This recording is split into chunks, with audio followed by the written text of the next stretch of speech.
We're going to talk about the future of network marketing.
And really how that affects us and how we can leverage on it in a positive way. And then how we can do it right.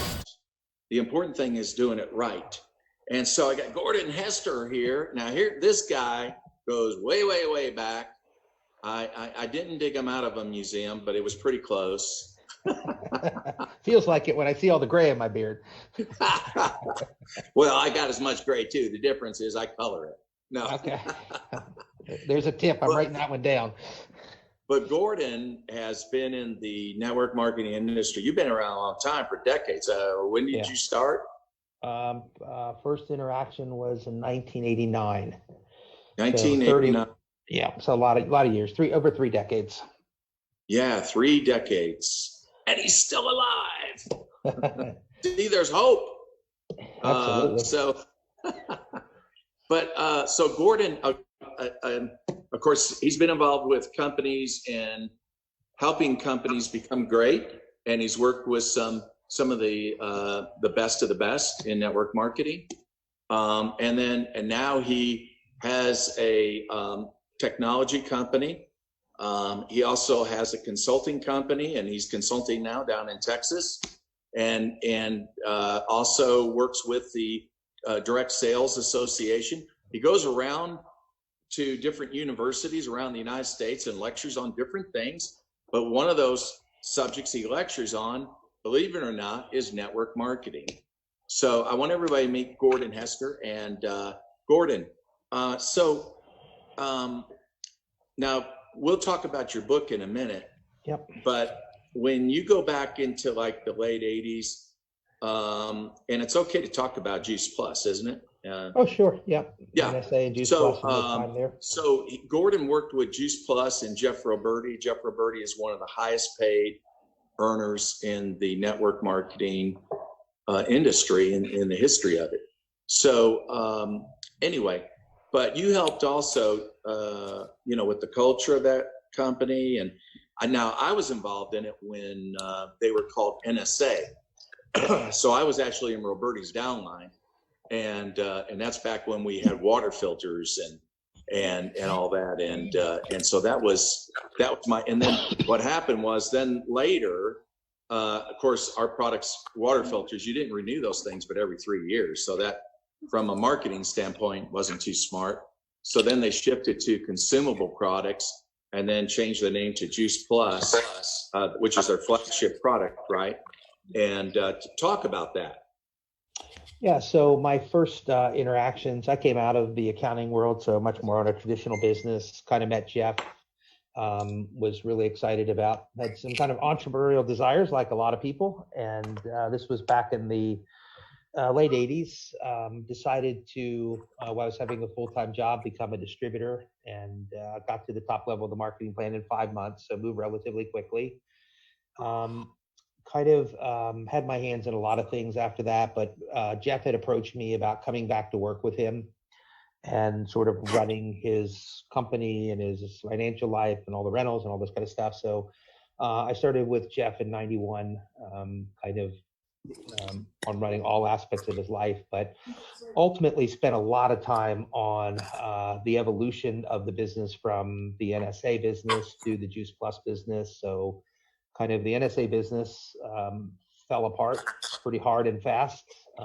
Basically, 90% drop in sales in 120 days kind of thing. No product, lots of challenges. And from that, looking for an answer, Juice Plus came about. It was actually a business plan that came across my desk of all things.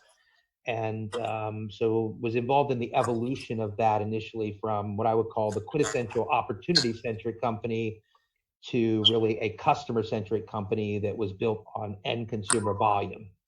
And so, it's now been many, many years. I think that was '93 when all that started.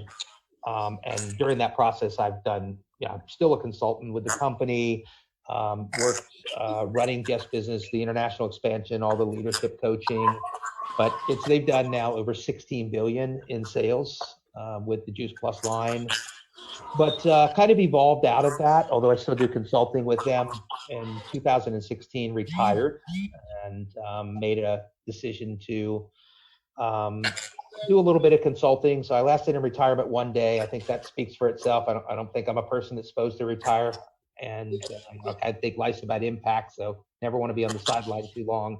Kind of did consulting, worked on the modernization team there, but ultimately ended up deciding to build my own tech company. A lot of the consulting I do in the direct selling and network marketing space has to do with e-commerce and back offices and mobile apps and analytical models, and just there are a whole bunch of stuff with a number of clients in the direct selling space, which is good because it keeps me on the cutting edge to see what's going on and where changes are happening. And there certainly are a lot of them these days.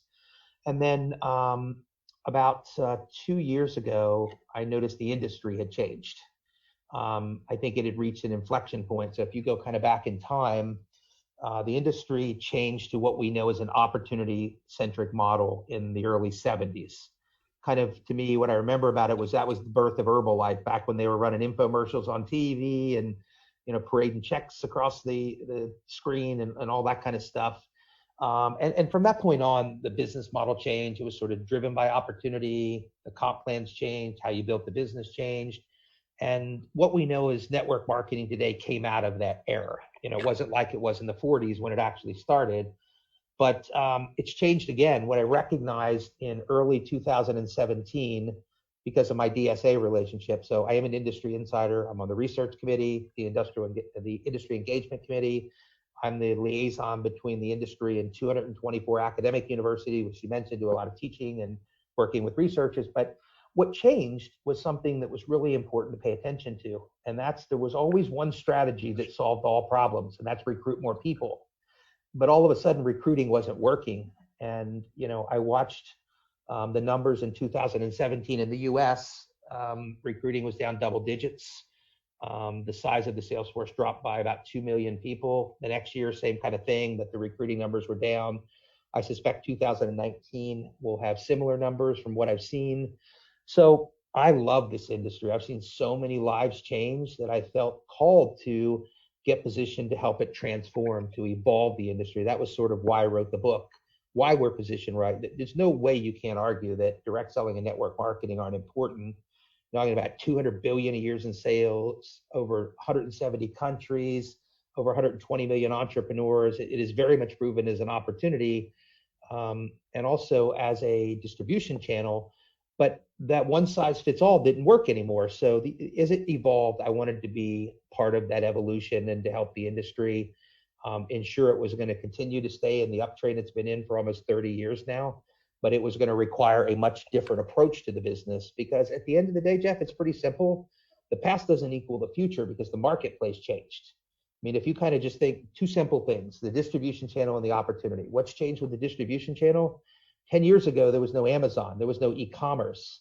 You basically had retail that you were competing with for the consumers. And because of e-commerce, how consumers shop, what they expect, the behaviors that they practice are completely different.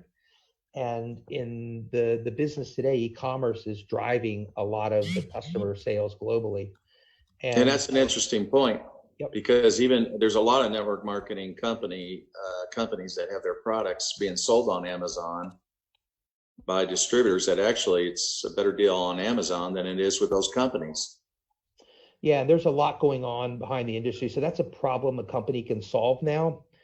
And there's lots of reasons that it occurs. Amazon has value to companies, but it can be really challenging if you're competing against distributors that like maybe bought product at big discounts because of incentives and things like that. And then they dump the inventory on Amazon or other buy sell sites.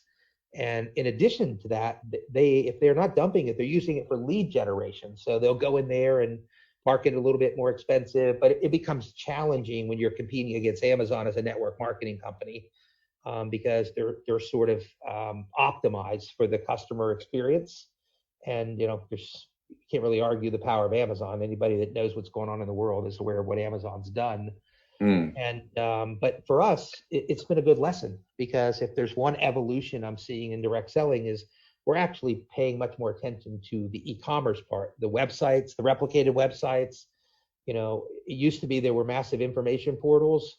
Now they're very much sales based. There's a lot of design on UX and UI. So how do we make the experience better?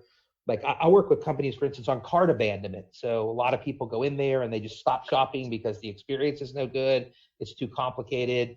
So I actually see the movement toward what I would call more of an omni-channel approach. So yes, we're doing e-commerce.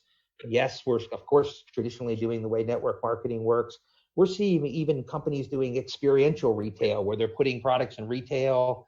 All this stuff is good stuff for our industry. And the more it evolves, the more competitive we're going to be.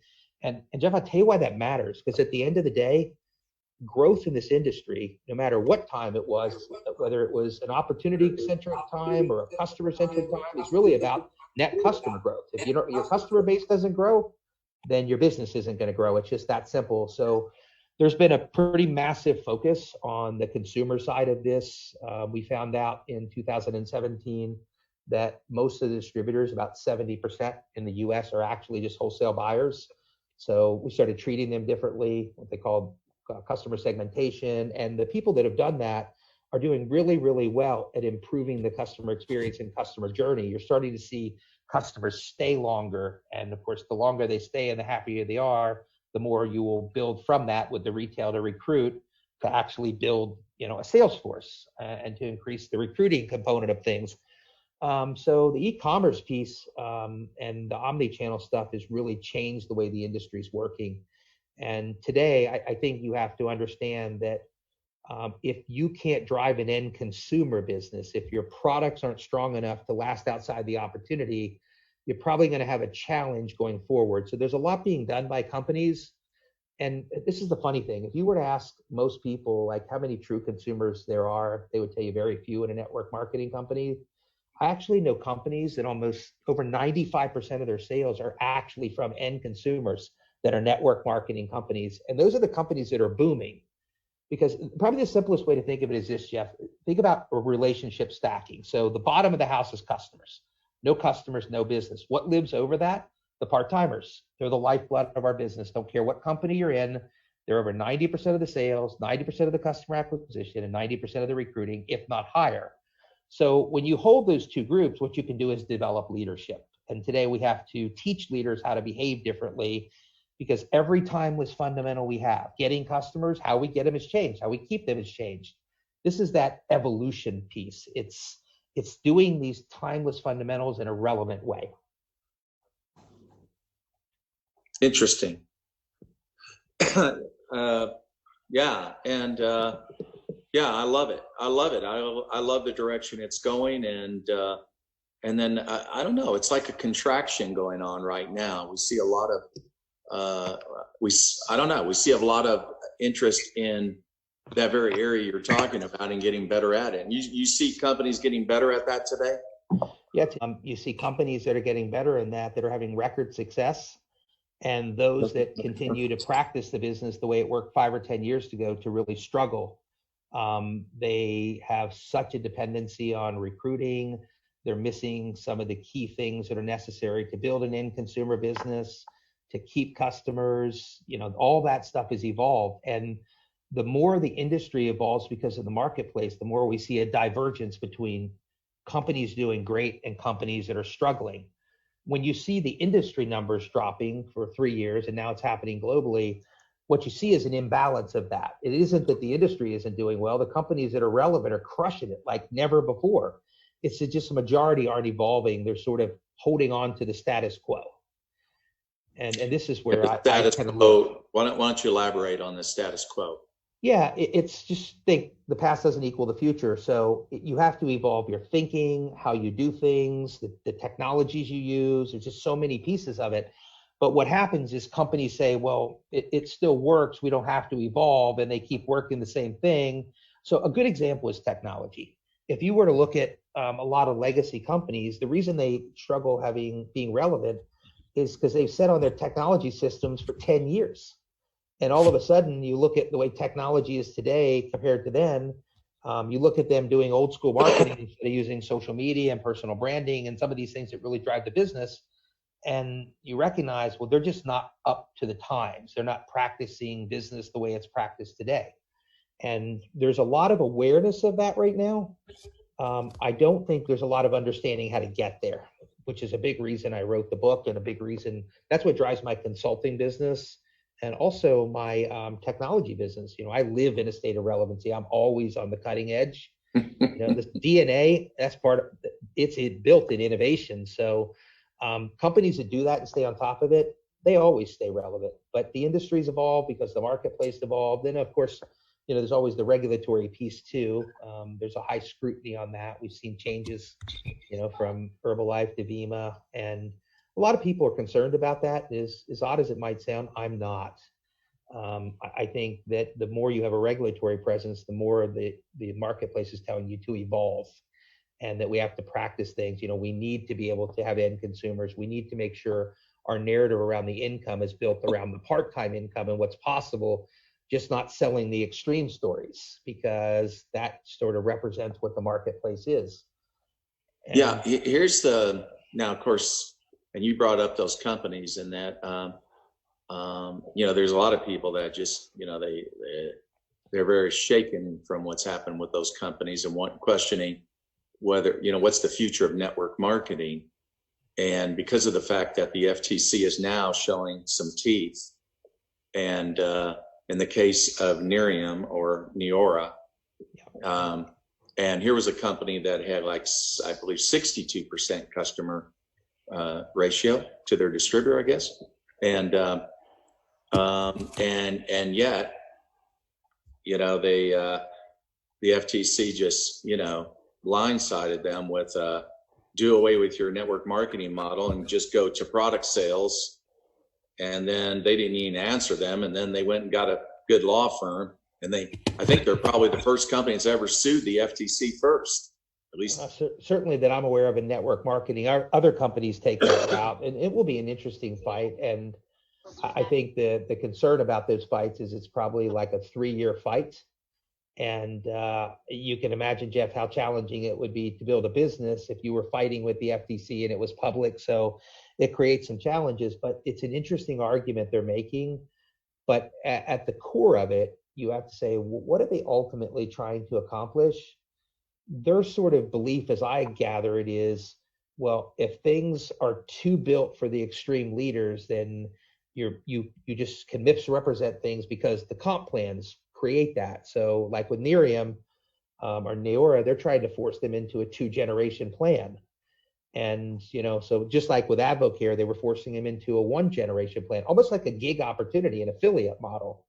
And now we've seen companies recently like Stella and Dot who made that choice, who said, you know what, we have a brand, a consumer brand, and we can survive with a different business model. Actually, we will flourish with a different business model. And, the stronger your brand is, the stronger you can kind of live off of an end consumer business. What's kind of scary about it is, for network marketers, we've always kind of bought into the dream of, own your own business, and it passes to generations. And right, you see what happened to Advocare. Yeah, like Advocare is a good example. I know two people. I just had one of them in my office that was earning over $1 million a year, and it disappeared in the snap of a finger, and they never saw it coming. And I don't think a lot of companies are going to do that. I think that was an anomaly. I think people will begin to evolve versus being forced to evolve. Now, why do you say that? Because I think at the end of the day, people are going to realize that the regulatory environment is pushing when they see what they don't want, which is we're not adjusting to the marketplace. If what defined our industry wasn't hope marketing around the opportunity, because that's their number one issue, implied lifestyle claims, and it was like, I don't care what hope we create, we make it come true. We people stay with us, for long periods of time. And if people look at network marketing and direct selling and said, wow, this is about products and services, there's an opportunity on top of it, but the opportunity doesn't exist without the customer sales, we wouldn't have any of these conversations. Yeah, one of the challenges, and I thought I read this in the Miriam Neora's lawsuit to the FTC, one of the challenges was, what is a customer? Because according to the FTC, for example, I'm a distributor, right, in my company. Yeah. But I'm also a consumer. I mean, I probably consume $500 a month in products, just me. But then the FTC will say, no. You can't be a customer since you're a distributor. You don't count.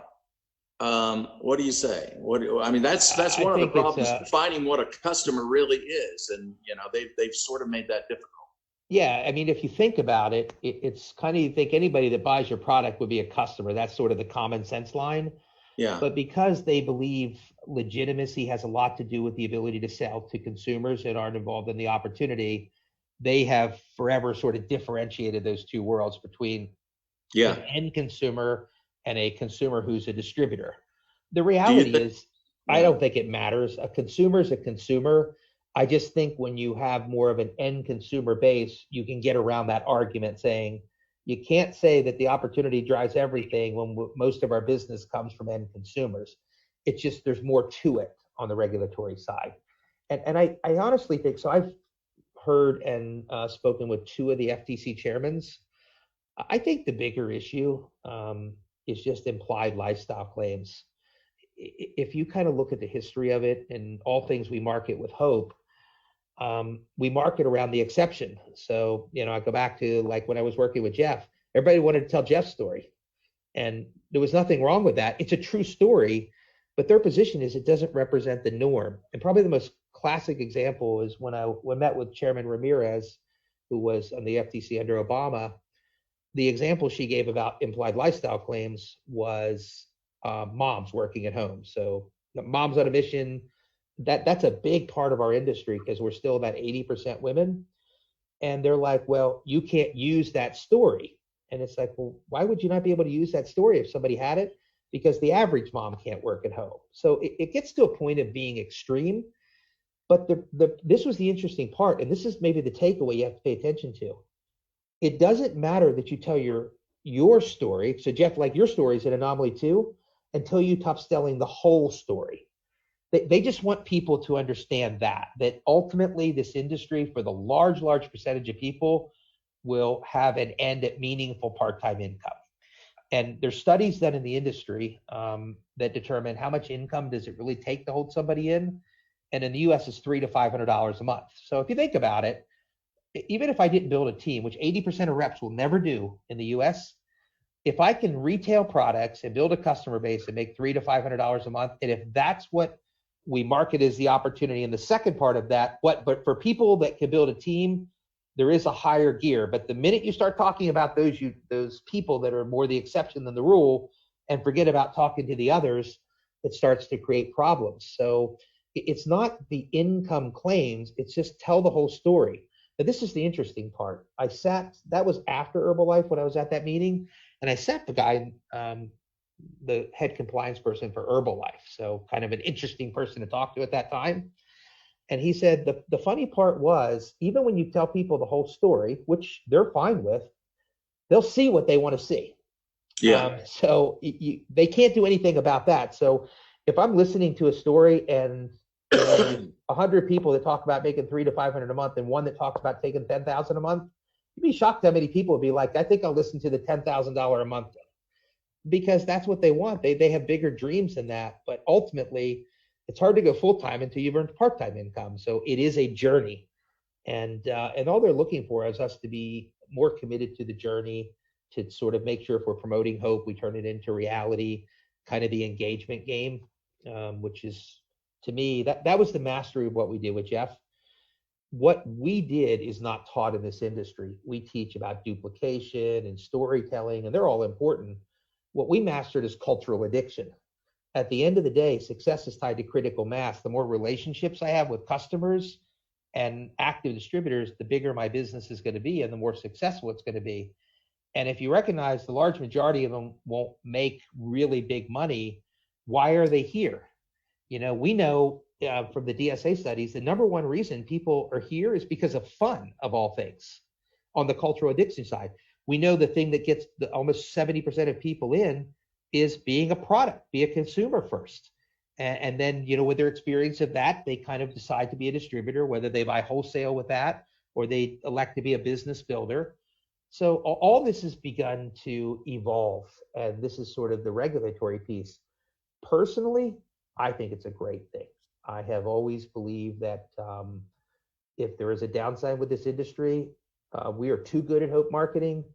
We can get people to dream and believe, but what needs to define the industry isn't that, but what happens afterwards. So that's the cultural addiction. That's the engagement piece. That's what we were good at. Could you give me an example of how you helped create cultural addiction in Juice Plus? Yeah, so cultural addiction is a psychological principle. So the basic of the principle is to addict somebody to anything, you just have 3 or more of their needs met. So imagine that somebody comes in and they look at it and they're like, wow, I need to have more fun in my life. And gosh, these guys over here have more fun. Now you're creating an expectation. The engagement gain is turning that expectation into reality. So, okay, I want them to have fun here. And then the elevation of the cultural addiction is to do it at a level so high they don't go searching for anybody else. If the next thing they said is, you know what, I really want to find a place to grow. I need a place where my skills are growing. And all of a sudden they see a business, one of our businesses, as that. What do? They jump in. If that expectation turns reality and we raise it, then all of a sudden we're 2. If the next thing they said, you know what, I want to really have some new relationships. I don't feel fulfilled in my life. And they see new relationships in here and this becomes the home. Now you have 3. Once you get all your needs met there, that's when you connect a person's identity to the identity of the company they represent. That's the true foundation of cultural addiction. We don't ever teach the behavioral game. And this is the game that we should be teaching, because this is the game that would completely change the industry. So now that was before Facebook groups, right? Before Facebook, that you guys accomplished that, right? I still do it today. Well, I know you still do it, but I'm talking about when they really started, Well, I think what it did is it gave you a different tool. So before that, there were other ways to accomplish that. But I mean, if you think about it. How did you do that? What were those ways? Like, let's say having fun. How did you have fun back then? How do you fun back then, we would go to events like hotel events, and there was always a party and hanging out afterwards. You might go to somebody's house for some kind of a party, and a big part of that is fun. Those things still exist today, but now fun goes on in other places. Social media, people have fun, they hang out, they enjoy interacting with people. So you just have to think that the places these needs are met has expanded, and the prioritization of them have expanded. Like, if I look at the leaders today that are growing quickly, all those leaders are actually social influencers. And if you kind of think it is as simple as principle, we always taught Warren Market, who do you know? What happens with social media is you can talk to more people. And the more people, think of influence a form of capital. The more influence I have, the more capital I have, the more possibilities I have. So like last year, I worked with somebody in the industry that went to 200,000 a month in 8 months. Why? Because they were experts, not in social media, but in personal branding. And that is the distinction. If success was tied to social media, everybody in social media would be successful. We did it well, and I still do it well, and I still coach people well because I understand the personal branding game. and all the business architecture around that and how to do that well. That's another evolution that we have to go through. We keep talking about social media. We're not talking about the business part of it and how all that works. When we teach that, what people are going to do is have more success in it. And so I look at like Ray, our friend Higdon. Ray's awesome at teaching, and he has components of all kinds of social media and personal branding, and people get value from it. When people really understand the whole branding architecture, it becomes really different. And I got into it, honestly, Jeff, because I had a young lady, a mom come up to me at a conference and said, hey, my daughter is looking for some coaching, some business coaching, because I have a whole world outside of network marketing. I work with a lot of young influencers. And I said, well, tell me about your daughter. And it's like, well, my daughter's in high school making 53 grand a month. Would you meet with her? And I was like, yeah, fly her in. I'd love to meet with her. I had a journal out taking notes, if that makes you like, I'm always going to learn. I don't know about you, but I wasn't making 53 grand a month when I was in high school. No, I'm not sure I made 53 grand a month the first I was 10 going to years say, I I don't came know if I out. was making $53 a month. Yeah, it was a different time. But so I got into it, and she had from 14 to 17 built 7 brands on Instagram. And it was sort of fascinating how she went about building an audience. So she, in those from 14 to 17 years old, she built an audience of 10 million people. And when I got into that and she was looking for coaching, I don't spend a lot of time on Instagram, but I was like, okay, I need to understand the business model of this. How did she do this? How did she ideate a brand? What did she do to create visibility? When she got an audience, how did she monetize that audience? How did she build a mission or a movement around this so she could scale the brand? That was all the business architecture of personal branding I built. So I work with a lot of those people who know so much more than me about the platforms they're on. They just don't know about the business of personal branding. So I can help with that. Turns out she sold her brands. I told her what to look out for on Instagram to get out of that. Became a multimillionaire at 19 years old. And now I think she has her own cosmetic company. I just heard from her today. What a small world. I feel so sorry for her. Yeah, she'll suffer through it. But there's a lesson to learn there. Yeah. If I was really looking to teach somebody how to move quickly in today's world, first of all, I would absolutely teach them how to do personal branding, including the whole business architecture. It's not just go on social media.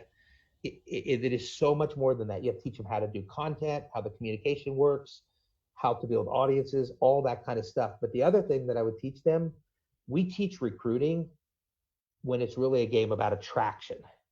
So when you know how to build a brand to attract the people you want, and to not only attract them, but to bring them into your world.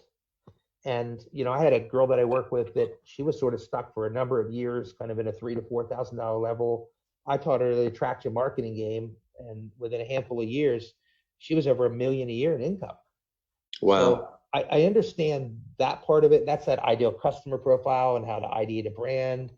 These are the places where you add speed into the business. And if not, what you do is what we've always done. Who do you know? Write it on a memory jogger list. And it's just limiting by nature. And if I don't know how to get more names on that memory jogger list, then eventually either I run out of names or I hit a name that I'm afraid to talk to. It's usually one of the two. And this is kind of what's going on for the average person. Social media changed that. It gave you a home to be able to interact with more people. Now, here's the interesting thing. The DSA, we just did a study with Ipsos, large global research, and what they found, to no surprise, same study every year, is that the large majority of business is still going on offline. It's still belly to belly. This is what our industry is about. It's people to people and investing into the experience and the relationships. We can't be e-commerce. We have to stay true to who we are. All that does is open a window to do more of that. That's, to me, what all social media is about. Right. Interesting. So before we move on, before I ask you about your book, so with the FTC, do you see that they are anti-compensation plan against people trying to build downlines so that they can, have their dreams, experience their dreams, and they want it more just people selling products to people? Well, I think they would prefer the distribution channel to be the hero of the show. Right. For there to be much more conversation about customer bases and product customer experiences. And they exist. I mean, if you think about it, the average distributor has more than one customer. There's a lot more customers than distributors, probably hundreds of millions. But because we put so much focus on recruiting, that gets lost. And as this gets more visibility, I think things begin to evolve there. And I don't think it's about big income earners. I think it's about building the business on a more solid foundation, not churning customers, not churning the part-timers, because the part-timers have always been lost and they're the foundation. So we create really high expectations of being the extreme earners, time and financial freedom, but we don't understand that freedom is really detaching from some form of suffering. For a lot of people, like a married couple, freedom might be just having enough money to have a dinner together one night a week, to have a babysitter. It might be able to make a car payment. Even the gig economy that's booming right now, about 40% of everybody in the workforce is using it. Over half those people are just working part-time and making part-time income to make ends meet, or to just have something a little bit different than what they have right now. This is sort of the mindset we have to engage. And then, of course, there's things that we have to evolve in that. So like with comp plans need to go to faster pay. Today, people expect to be paid daily because the gig economy is creating that. You don't see them so much as going after the model itself. It's just more when companies get stupid or when distributors want to show off their incomes or lifestyles. Yeah, listen, there's no question from the regulatory standpoint in the US, the industry is under unprecedented attack, but they're not looking to take down the industry. They're looking to have it change and have the fundamentals stronger. And the funny thing is there's a lot of companies out there that would never have to have a thought about the FTC or the regulatory because they're doing those things. There are the last FTC chairman I heard speak, which was last year. He actually said, I actually like the network marketing model, and I think it can be so much more. They're not negative on it. They just want to see it work better. And who doesn't? Good. I'm glad you said that. I want to get that clear for those who hear this call. So we're not trying to scare anybody here, but I appreciate. Now your book. So yes. Again, the title of your book, Positioned Right. Positioned Right. Yes. Is going to be available on Amazon in February.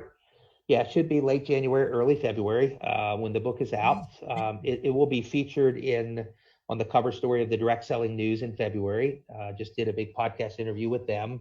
So almost the same conversation that we're having. It's kind of interesting. So proud of you, man. So proud of you, Gordon. You bring so much value in what you do. Jeff, now, what is the book about, and what motivated you to do the book?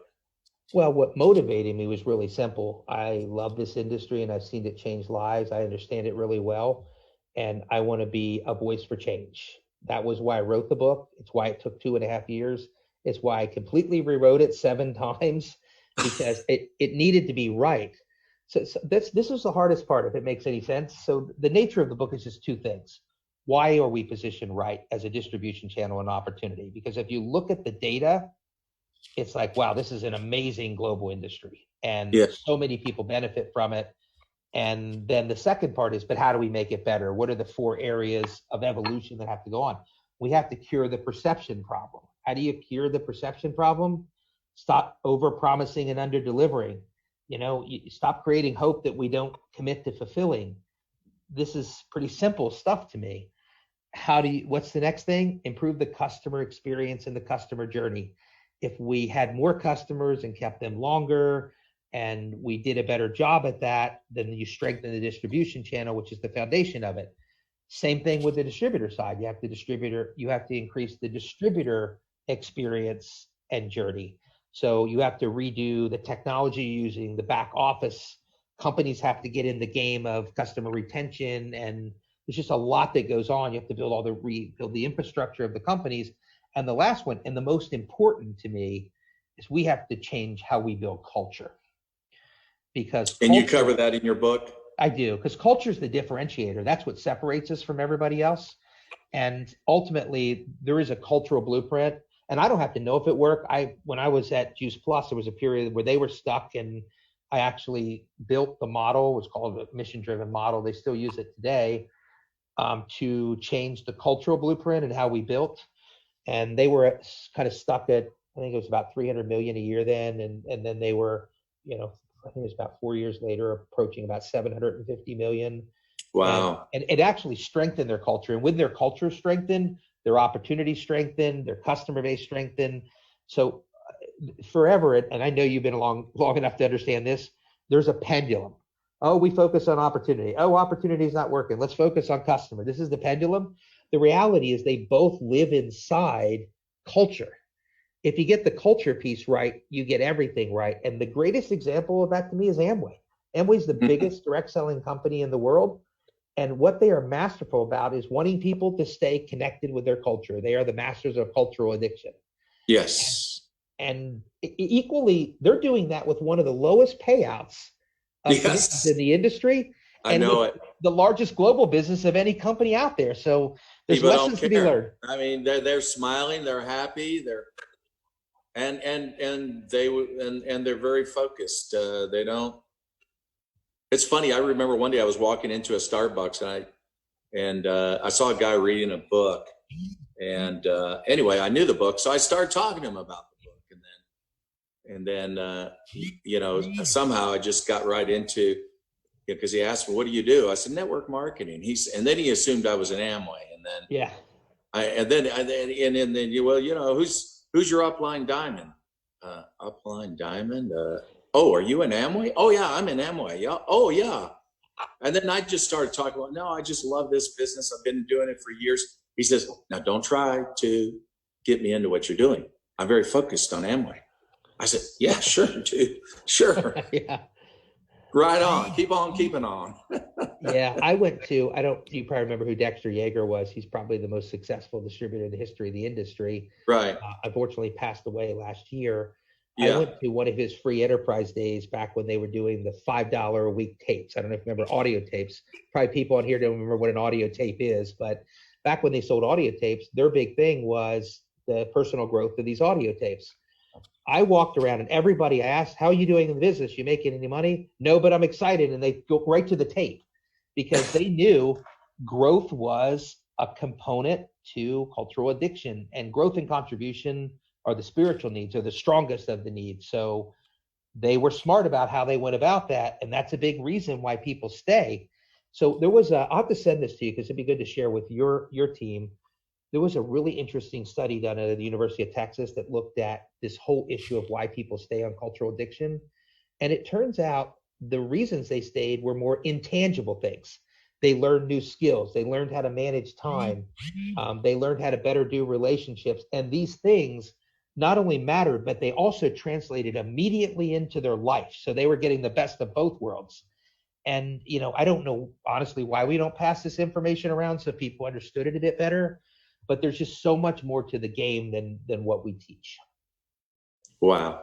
Powerful. Okay, so good.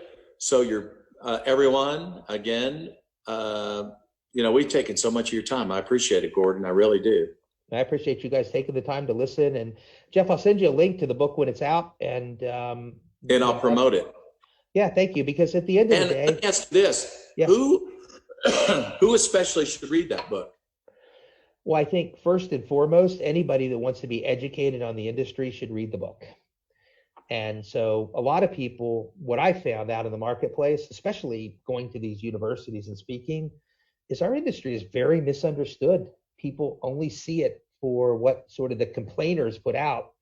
You know, it's kind of the simplest example to me is these kids will be like, oh, that's one of those illegal pyramid things. You're like, okay, well, if that's the case, how do you think it's been around so long, doing 200 billion in sales with 120 million people in 170 plus countries?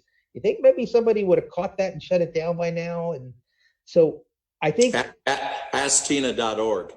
Yeah, absolutely. They would absolutely love to do that. Yes. But I think for our industry to be strong, we need to better educate people on what we are, right, and the transformative value of the products and services we market, and of the opportunity that we give to people globally. We are such a global impact as a distribution channel and business opportunity. So that's important. But at the same time, it does have to evolve.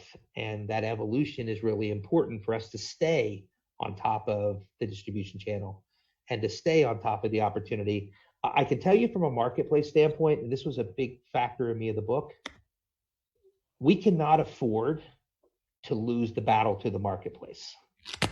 We won't have to worry about comp plans or regulatory. At the end of the day, if consumers choose to shop somewhere else, and if our part-timers continue to go somewhere else, those things, nothing will matter. And so we're in the battle for that. And the better we do that. I think you made an excellent point there, and positioned right, that book. Everyone listen to me. That's a book that you need to have in your library. You need to have it in your head first and get it in your heart, because Gordon made a good point here. Back, when I joined my last company 21 years ago, we didn't have Amazon. We didn't have eBay. We didn't have any competition as far as from a distribution standpoint. Now, when you look at the side gig, we also have competition that we never had before. And that is you got Uber and Lyft and people that are on Amazon, right? Yeah. And doing so many things, ways that they can make money. So the difference is, again, that's not residual, but it's something that they know, they believe they can do. And when they look at the way we sell opportunity, it doesn't look believable or relatable to, I guess, to themselves. Yeah, and I think the reason that we have the residual is because we get paid off of relationships. They get paid off of sales. That's the difference. And culture is a big driver of that. And so the other thing that I think is important, that people in the industry need to read this book, because we need to understand where things are going. Every day the world moves faster than the day before. At some point, the longer you wait to understand what's going on, the farther you get behind, and the more it takes a bold change to get away from that. So as I said, I built it to educate those that are looking at the industry and those that are in it, and those that are part of the ecosystem of it. So the investment companies that are investing into the industry, the media who doesn't understand the industry, the legislators who are creating the rules around it, all these people need more education to better understand it. And so the book is designed for all those audiences.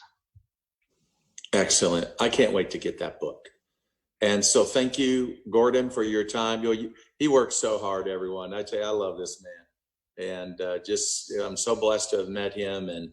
And you're going to be over this way in February, right? So yes, I'm teaching at the University of Tennessee about direct selling and network marketing, and actually doing a personal branding class. And then I'm going to come see you. I'm looking forward to visiting. Yeah, we're looking forward to having you stay at our home. And I wish I could sit in on a class like that and just watch you go. That would be fascinating. Let me know. I can get you in. No problem there. And in high school, they were always trying to figure out how to get rid of me. So they just graduated me. I'd like to say I don't understand, but I kind of think maybe I was in the same boat you were back then. Everyone, thank you so much for getting on this call. And don't forget Gordon's book, Positioned Right. You look for it by the end of this month or in February. It's really going to make a difference in your skill set in network marketing. And it'll bring a lot of value to you. So look for that book. Gordon, thanks so much. Jeff, thank you. And thanks all of you for tuning in, and hope to get a chance to chat with you again another time.